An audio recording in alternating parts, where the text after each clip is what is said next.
За 10 дена истекува вториот мандат на председателот Ѓорѓе Иванов, а во јавноста веќе се отвораат прашањата каде ќе оди и што ќе прави откако ќе ја напушти вилата на Водно.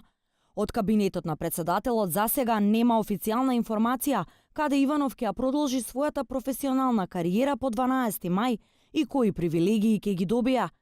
Во јавноста се шпекулира дали тој ќе се врати на правниот факултет во Скопје, дали ќе побара председателски кабинет или можеби ќе замине во Турција како професор на некој од универзитетите, каде добиваше титула на почесен професор, а повеќе пати беше поканет како предавач.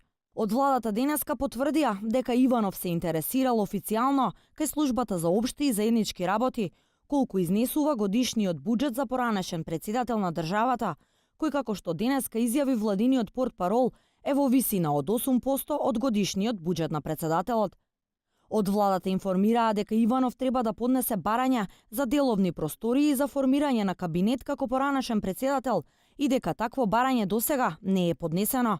Според Законот за правата на председателот и неговото семејство по престанок на функцијата, Иванов има право на пензија чиј износ е еднаков со износот на платата што ја прима председателот на државата.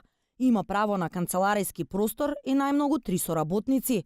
Дополнително има и право на лично обезбедување, како и користење службено возило и возач. Од поранешните председатели, Бранко Црвенковски има доживотна председателска пензија и кабинет, а по 12 мај кога му истекува мандатот, право на пензија ќе има и Ѓорѓе Иванов.